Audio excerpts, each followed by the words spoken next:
It is June 2018, and Tom and I are getting all packed up and ready to fly to Los Angeles for the birth of our son.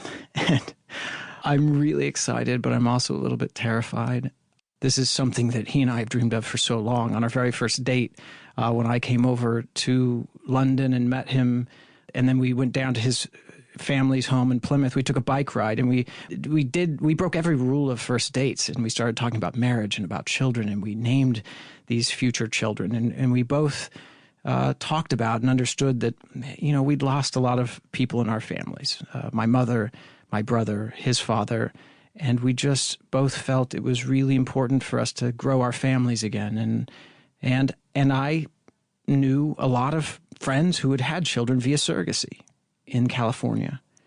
And to me and to Tom, that seemed like a way to be able to have a biological connection to our children and to again, have this connection from my mom and his dad into our future.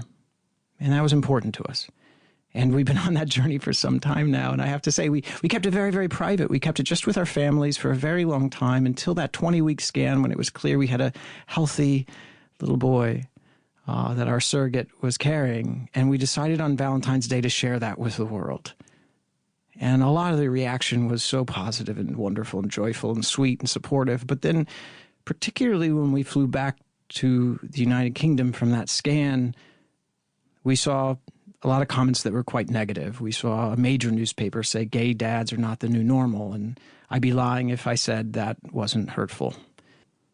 And it made me start thinking that perhaps there was a side to surrogacy perhaps I didn't know. There were concerns I didn't understand, and I needed to start asking some questions. I wanted to get to the bottom of what it was that bothered some people about surrogacy, and if there were any solutions to those concerns.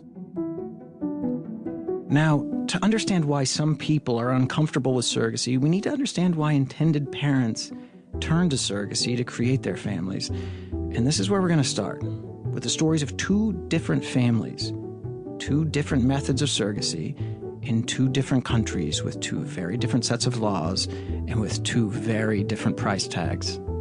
I'm excited for you to meet Helen. Now, she's a first-time mom who had a child through surrogacy here in the United Kingdom.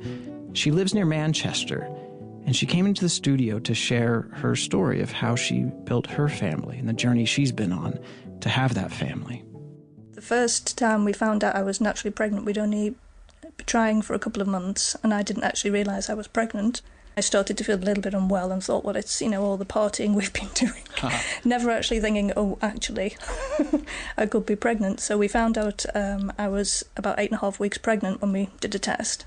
Wow. Completely in shock, and not thinking anything could possibly be wrong, we told our family.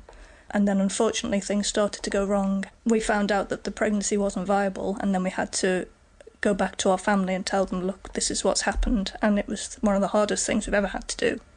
And was this your only miscarriage, or did you go through this again? We went through it again twice more, naturally. Each time the miscarriage was a little bit earlier. You sort of want to keep the pain to yourself in a way, because you don't want to keep putting your family and friends through it. I found as the more hurdles we got, the more determined I became, because as I said before, I'm very stubborn. Oh, I love that about you already, Helen. And then, correct me if I'm wrong, you turned to medicine to see if there were other ways. Yeah, so we went back after the 3 natural miscarriages, because we'd had several months of trying after those and nothing was happening. So now they said, okay, this is something different. Obviously, the stress of what had gone on maybe was affecting things, so they said, we'll try some artificial insemination first. So that was done without medication, but basically you went into the hospital and at the right time of the month they would use artificial insemination. But that didn't do anything for us at all.